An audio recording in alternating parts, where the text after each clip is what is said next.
Hey guys, welcome to topic 5, domain and range. So, when we are listing domain and range, we are basically saying for domain, here's how far left and right we can go. For range, here's how far down and up we can go. And it's kind of like interval notation from topics 3 and 4.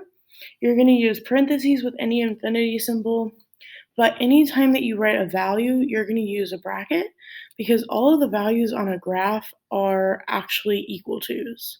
So only infinities get parentheses, values get brackets. Assume everything's a closed circle, is what this is basically saying.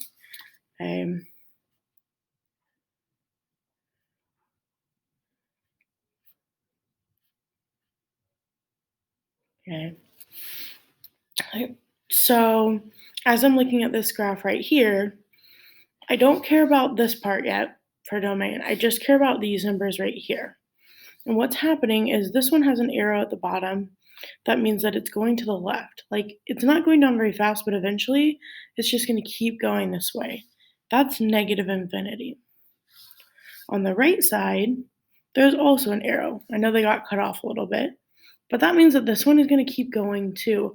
And it's eventually going to come over here into the positives, and it's going to go to positive infinity. If it goes left forever like this, that's always negative infinity. Right forever, even though it's in the negatives right now, it'll eventually get all the way over here. So that's positive infinity. And since they're infinities, we use parentheses. For the range, the lowest this graph can go is right here. And a lot of people say -7 because it's at like -7. But these arrows mean that it keeps going down to negative infinity. And then the highest that this graph can go is right here. That's the top of the graph. And that is at -2. The infinity gets a parentheses, and the -2 gets a bracket. Over here, there are no arrows as I'm looking at this, so none of my ends should be infinities on this one. The furthest point on the left of the graph is right here, and I have to look down. That's at -2. And I know these graphs are just a little blurry. It's kind of hard to see. You might have to count the squares a little bit. And then the furthest to the right it goes is right here. Looking down, that's at 6.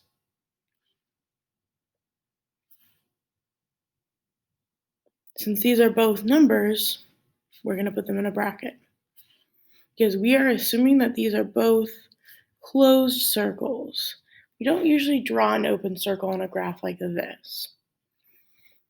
Then the range, down to up.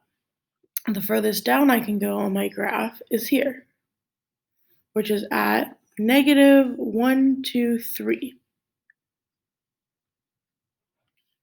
And the highest I can go on my graph is here, which is up 1, 2, 3, 4. The most important part, sorry, these get brackets because they're numbers. The most important part is that when you're doing domain, you're trying to read these numbers.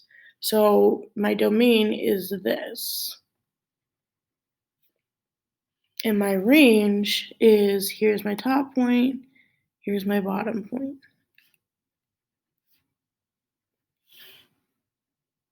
Okay, whereas over here, my domain was all of these because it just keeps going left and right forever.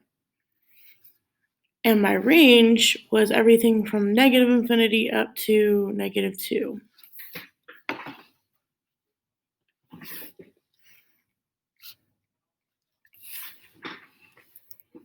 And if circling it helps do it, if that confuses you more, then don't do it.